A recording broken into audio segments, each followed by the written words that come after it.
플라톤의 향연을 보면 알키비아데스가 이제 술이 잔뜩 취해 갖고 와서 소크라테스를 우연히 마주치게 되는데 그래서 본의 아니게 그 술자리의 성격상 에로스를 찬양해야 되는데 자기는 에로스 찬양 안 하고 소크라테스를 찬양하겠다. 뭐 그렇게 얘기하거든요. 그러면서 소크라테스의 외모를 묘사하는 장면이 나옵니다. 소크라테스가 실레노스와 닮았다 이런 얘기를 합니다. 뭐 사실 소크라테스를 뭐 폄하하려고 그러는 게 아니라 겉모습은 좀 우스꽝스러운데 사실 실레노스 당시 아마 그런 게 있었던 것 같아요.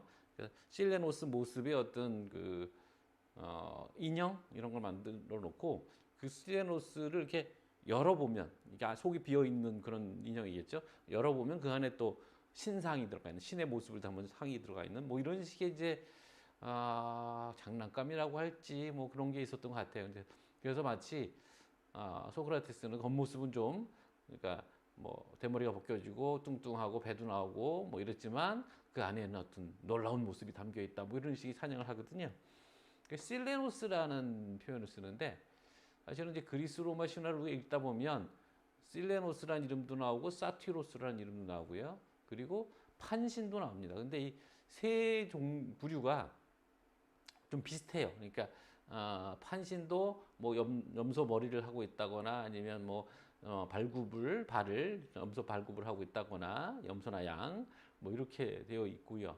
그다음에 시레노스 사티로스는 조금씩 편차가 좀 있긴 하지만 꼬리가 달려 있거나 뭐 염소나 양의 발굽을 하고 있거나 뭐 이렇게 돼 있거든요. 근데 용어가 실레노스 사티로스 뭐 이렇게 헷갈리니까 그걸 한번 정리해 보는 시간을 가지려고 합니다. 자, 판실레노스 사티로스.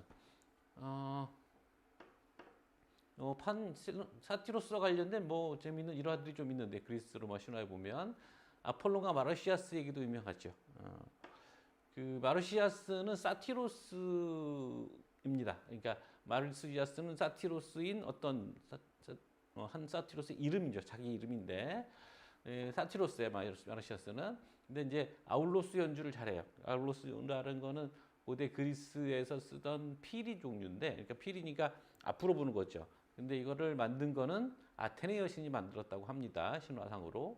근데 이제 이 사티로스 아니 실레 자꾸 아울로스는 하나가 아니라 둘을 같이 불어요. 그래서 높이가 다른 두 개를 사용해서 굉장히 다양한 높이를 연출할 수 있는 그래서 좀 감각적인 관능적인 그런 연주를 할 수 있는 악기인데 그 아테네 여신이 이걸 이제 발명해 놓고 그걸 두 개를 해서 같이 불어야 되니까 이제 끈을 묶어서 이렇게 머리 뒤로 해서 이렇게 불거든요. 그러니까 그걸 불고 있으니까 옆에 있던 그 시녀들이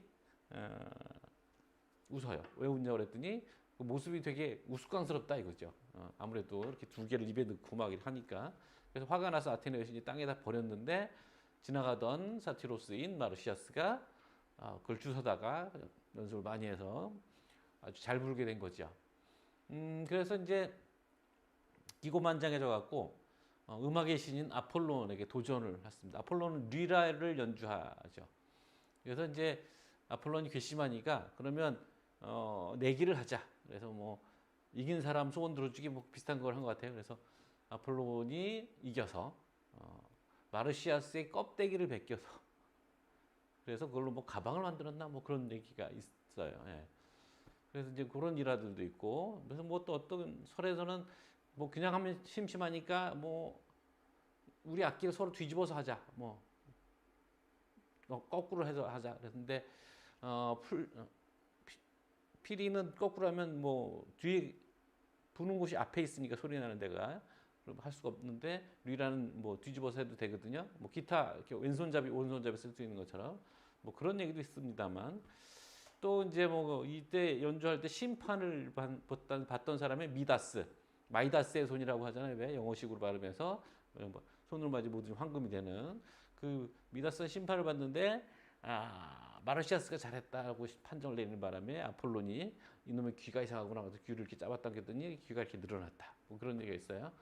그래서 임금님기는 당나귀 얘기가 이겁니다. 그래서 사실은 삼국유사의 신라 경도광도 같은 얘기 있어요. 그래서 경대왕의 귀가 길어서 그 갓을 만들어주는 사람이 의관을 만들어주는 사람이 그걸 보고서 말을 못 해갖고 뭐 대나무 밭에 가서 뭐 임금님께는 당나귀다 그랬던 얘기 똑같은 얘기가 신라에도 있고 그리스에도 있었는데 여기에 대해서는 뭐 여러 가지 설이 있습니다. 그러니까 쪽에서는 신라가 이제 실크로드의 마지막 종착지라고 보통 얘기하잖아요. 그러니까 실크로드를 타고 그리스에서 그리스에서 이렇게 페르시아를 거쳐서 신라까지 이 그리스 신화가 들어왔던 거다. 뭐 이래서 거기서 이제 현지화된 것이 경동얘기다 이런 설도 있고 또 하나는 각 나라마다 다 신화들이 있지만 사람 사는 건 좀 비슷한 구석들이 있어갖고 비슷한 얘기들이 생겨난다. 뭐 이런 식으로 이제 동시 발생설을 얘기하는 쪽도 있습니다. 자, 이쯤 얘기하고 이제 정리를 한번 해보죠. 판신은 판이라고 부르고 뒤에다 신이에요. 뭐 신이라고 또 부릅니다. 고유명사입니다. 이름입니다. 그냥. 그래서 헤르메스와 드리옵스의 딸 드리오페, 헤르메스와 드리오페 사이에서 낳은 반수반인, 그렇죠. 반은 짐승의 모습이고 반은 사람의 모습을 한 판이라는 이름을 가진 신.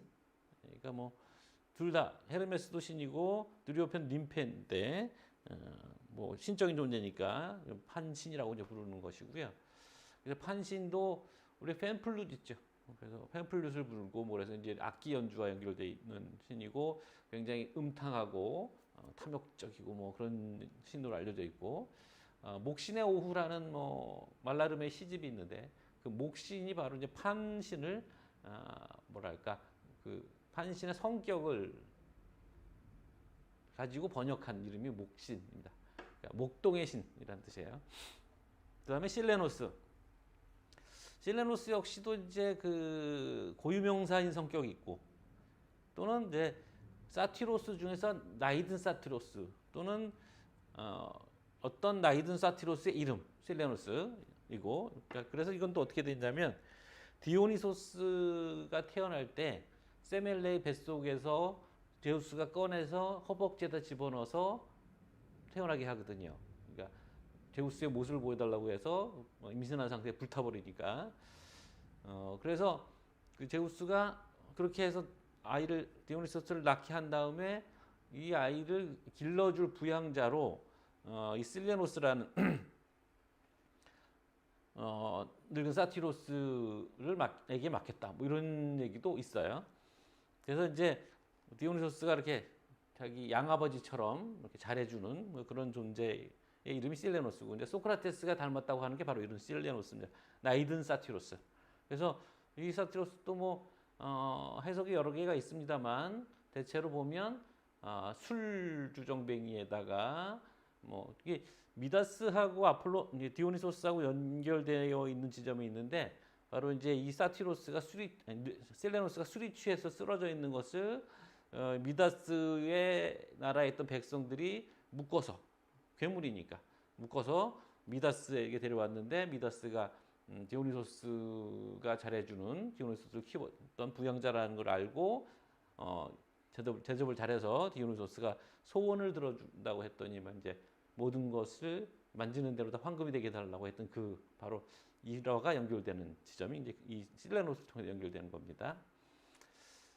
자, 그런데 이제 그런 특징이 있는 거 하면 또 실레노스는 이러면 아티카 이오니아 계통의 반수반인. 그러니까 아티카 이오니아라는 거는 아테네가 있는 지역을 아티카라고 부르거든요. 그리고 이오니아라는 거는 그 아티카 지역에 사는 사람들이 쓰는 사투리.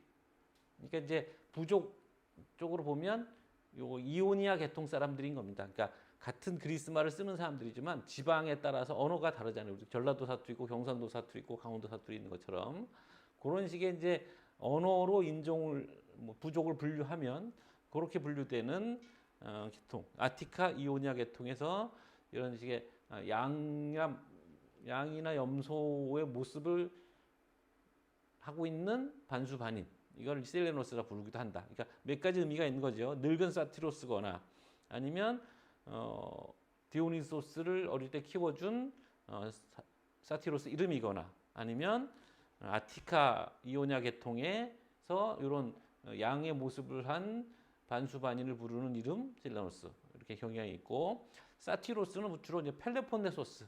그러니까 그리스를 보면 본토를 지나서 코린토스를 경유해서 이제 뒤에 마치 그 반도처럼 붙어 있는 게 있습니다. 그래서 실제로 펠로폰네소스 반도라고 부르는데 거기 이제 대표적인 나라가 스파르타가 있죠. 그래서 이 펠로폰네소스 계통 사람들이 이제 도리아 민족이거든요. 도리아족, 도리아 언어 사투리를 쓰는 그 사람들이라서 이 계통에서 부르는 이름이 또 사티로스다라고도 합니다. 자, 이건 이제 바로 껍데기가 벗겨진 사티로스, 사티로스, 마르시아스의 모습입니다. 루브르 박물관 앞에 가면 있어요. 아마 예술을 한 어떤 예술가의 어떤 운명, 뭐 그런 뭐 잘난 체 하긴 했습니다만 어떤 아름다움에 도전하는 자의 어떤 비극성 뭐 이런 걸 보여주는 게 아닌가 싶기도 해요. 요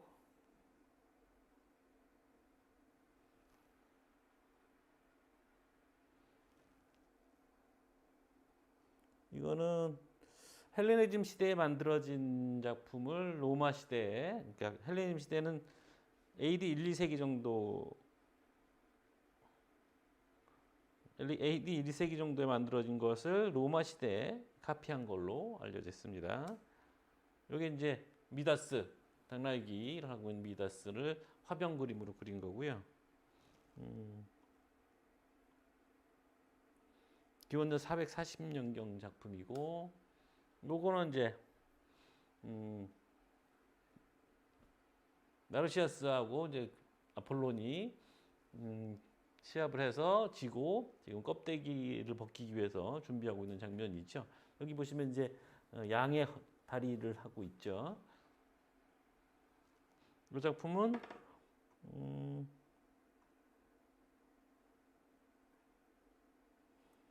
야곱 요르단스라는 네덜란드 화가 같은데 1640년도 작품이고, 여기 이제 팸플렛을 불고 있는 사티로스가 있고, 여기 바이올린 같은 걸 키고 있죠. 여기 리라는 아닌데 아폴론의 모습이 있고, 중간에 있는 게 이제 미다스겠죠. 그죠? 여기 이제 헛벅지 보면 양 다리를 하고 있는 게 보이시고, 뿔도 달려 있고, 요거는 아브라함 얀센의 그림이고 1601년에서 2년 사이 작품이고요. 아까 이제 그 그림 임금유경 경내, 여기 이제 실레노스 내지는 사티로스인데 여기 꼬리가 달려 있고 다리는 뭐 사람 다리를 하고 있죠. 그러니까 이렇게 거의 멀쩡하게 꼬리만 달려 있는 경우도 있어요. 표현하는 방식이 조금씩 다른데 이게 이제 판신입니다. 판신이 지금 판신 경우에는 지금 얼굴도 염소 얼굴처럼 되어 있고, 여기 양인지 염소인지 양이겠죠. 다리도 양의 다리를 하고 있죠. 이 친구는 판신이 유혹하고 있는 동성 애인입니다. 이름이 지금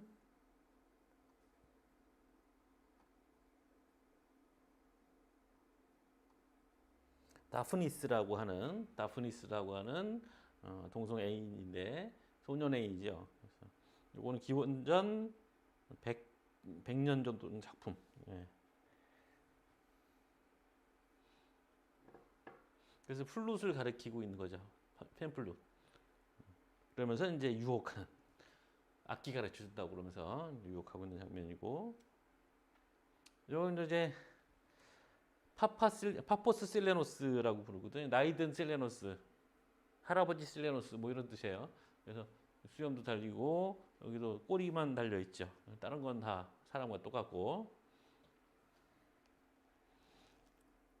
노래를 부르고 있는 모습입니다. 기원전 420년 작품이고, 이건 뭐 좀 강하긴 하지만 이렇게 사티로스들이 되게 이렇게 외설적인 모습으로 많이 나오고 디오니소스를 추종하는 추종자들도 나오거든요. 그래서 실제로 디오니소스 축제 때 남성의 성기를 대형으로 제작해서 수레에 끌고 다니고 뭐 이러는 모습도 연출을 하고 있고, 이런 식으로 이제 마스터베이션 하고 있는 이런 사티로스의 모습 화병에 거리낌 없이 스스럼 없이 그려놓고 즐기고 그랬던 게 그리스인들입니다.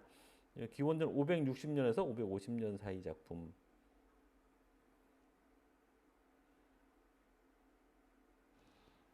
요 정도 여기까지 그렇죠. 여기까지 하겠습니다. 수고하셨습니다.